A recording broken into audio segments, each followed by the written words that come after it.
Yeah! We are back for part 3 of our group ride at Merus Adventure Park. Starting out at the Waterless Waterfall, we'll make our way onto Lonesome Dove Trail, make this big loop around, and head back to the entrance to wind up our day.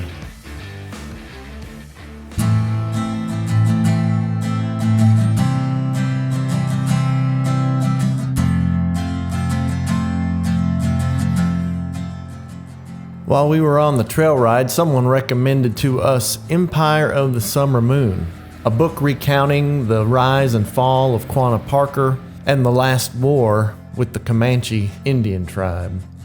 Parts of this story are very closely tied to Palo Duro Canyon, where the Comanches made their last stand against U.S. military power.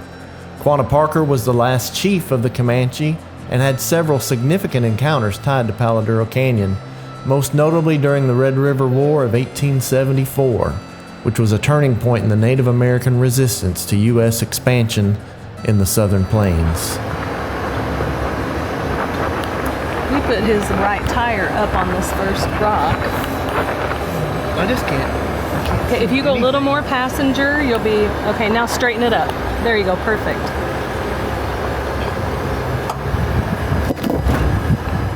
That little drop may not look like much, but if you were looking out my window, you'd be holding your breath like I was.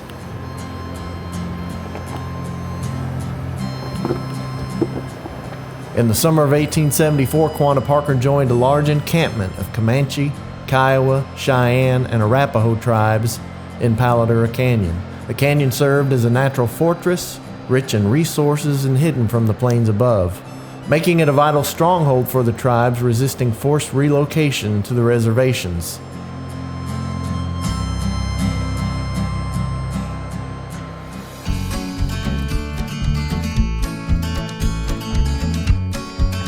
You'll see some stuff on the side of the trail. It's kind of gray looking, looks kind of like crust.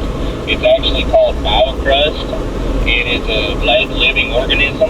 It's made of cyanobacteria, plankton, and algae. And if it's run over or disturbed, it takes, they say, like several hundred years for it to come back. So it's really slow growing. Kind of reminds me of like a coral reef that'll dry in. Quanah Parker was the son of Comanche chief Quanah and Cynthia Ann Parker. Cynthia Ann Parker had been captured in a raid when she was 9 years old. She assimilated into the Comanche culture and loved her family. On September 28, 1874, Colonel Ranald S. McKenzie led a surprise dawn attack on the encampment during the Battle of Palo Duro Canyon. Although Quanah and most of the warriors escaped, the U.S. military destroyed their lodges, food stores, and over 1,000 horses, crippling their ability to survive the winter and continue the resistance.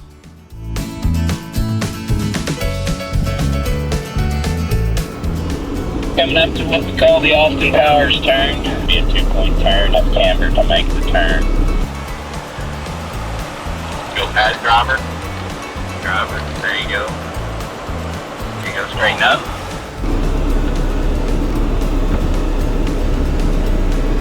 A little passenger. There you go, keep coming.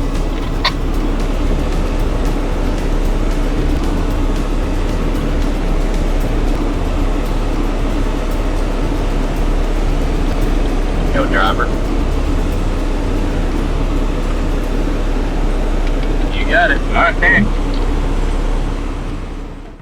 The locals here love the history of this place they call home.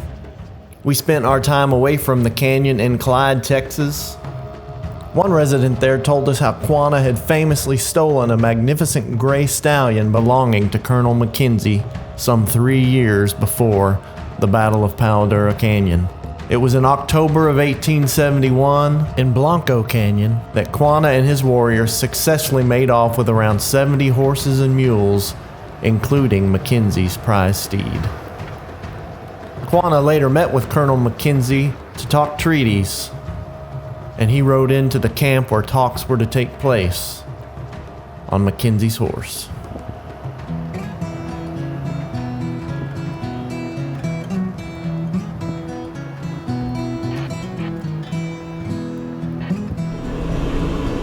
it fast. It's okay. You got it. That line's good. Go passenger. Go passenger. There you go, right there. Now come straight.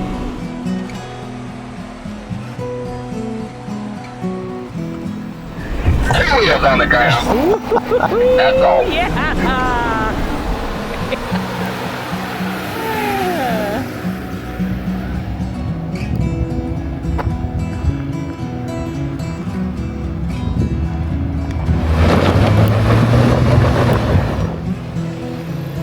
Quanah had a keen strategic and political mind, serving his people well in wartime and on the reservation. When the American cattlemen came wanting to feed their herds on the best of the Comanche pasture lands, he made sure that property was leased and that his people benefited from those proceeds.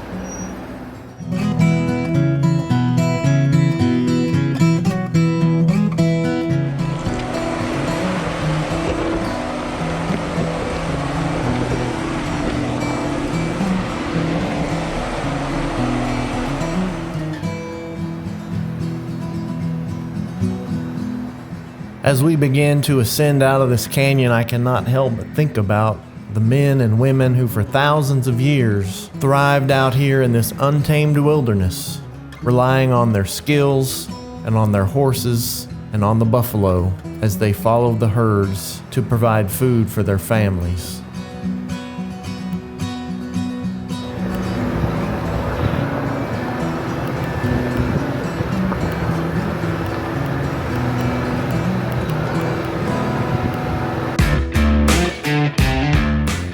That wraps up day 1 at Merus Adventure Park. Next time we'll be back with videos from day 2, where we'll be winding through the canyon alone.